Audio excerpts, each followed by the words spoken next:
আসসালামু আলাইকুম বন্ধু, কেমন আছিস? ভালো আছিস? খবর তোর শরীর স্বাস্থ্য ভালো আছে? এবার চল গ্রামে গিয়ে কোরবানির গরু কিনবো, কি বলিস তুই? ওয়ালাইকুম আসসালাম রহমতুল্লাহ। চল চল, অবশ্যই এবার গ্রামে গিয়ে গরু কিনবো। কৃষি ভাইয়েরা ছোট ছোট খামার করে থাকেন দেশে, অরিজিনাল খাঁটি গরু কোরবানির জন্য খুবই উত্তম হবে। কি অবশ্যই বন্ধু, অবশ্যই অবশ্যই, কেন নয়। গ্রামে খুব সুন্দর সুন্দর গরুগুলো মোটা তাজা করে থাকেন আসলি কৃষক ভাইয়েরা ও বোনেরা গরু অরিজিনালভাবে লালন পালন করে।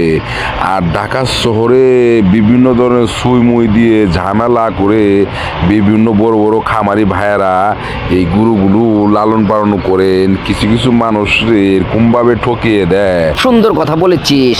চল যাই দোস্ত, এবার গ্রামে গিয়ে সুন্দর সুন্দর কৃষি ভাইদের যে গরুগুলো রয়েছে ওই সব গরুগুলি দেখে শুনে আমরা শহরে নিয়ে আসবো। আমাগো যে আত্মীয় স্বজন রয়েছে, বন্ধু বান্ধব রয়েছে, সবাইকে সুন্দরভাবে বলবো যে দেখ এইসব গরুগুলো গ্রামে যারা বসবাস করে, যারা লালন পালন করে থাকে, অরিজিনাল হয়ে থাকে, তুই অবশ্যই তোরা এই গরুগুলো নেওয়ার চেষ্টা করিস। ঠিক বলছিস বন্ধু, ঠিক আছে ঠিক আছে, এবার চল বন্ধু, তাহলে অবশ্যই আমরা গ্রামে গিয়ে বিভিন্ন ছোট ছোট কৃষি ভাই বোনদের যে খামারগুলো আছে ওখান থেকে গরুগুলো সংগ্রহ করে আমার যে ঢাকা শহরে যে বন্ধু বান্ধব সবাই অবশ্যই সবাইকে দিব।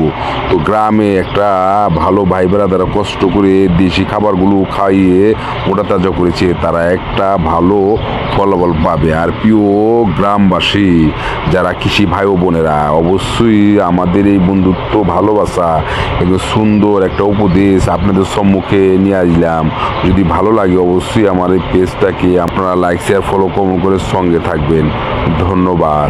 অবশ্যই প্রিয় বন্ধুরা, আমাদের এই ভালোবাসা, বন্ধুত্ব, এই সুন্দর সম্পর্ক এবং কি আত্মনাদ, আমাদের প্রেম ভালোবাসা, আমরা গ্রামবাসীকে ভালোবাসি। তাই আমরা শহরে যারা বসবাস করি অবশ্যই গ্রামে গিয়ে আমাদের কৃষি ভাই বোনদের ছোট ছোট খামার রয়েছে তাদের ওখান থেকে অরিজিনাল গরুগুলো নিয়ে আসবো। ঠিক আছে, এর জন্য আমরা সবাই ইনশাল্লাহ প্রস্তুত থাকবো। এবার গ্রামের থেকে সুন্দর গরুগুলো নিয়ে আসবো। শহরে তো সুইমুই দেওয়া গরু বিভিন্ন মোটা তাজা করে এইসব গরুগুলো কিন্তু খুবই সমস্যা হয়ে দাঁড়ায় পরবর্তীতে। আপনি যদি কয়েকদিন আগে কিনেন সমস্যা নাই, গ্রামের গরু ভালো লাগলে অবশ্যই আমাদের বন্ধুত্ব লাইক শেয়ার ফলো কমেন্ট করে অন্য একটা বাইকের দেখার সুযোগ করে দেবেন। আমাদের কথাগুলো কেমন হলো? সবাই ভালো থাকবেন, সুস্থ থাকবেন। খুদা হাফেজ।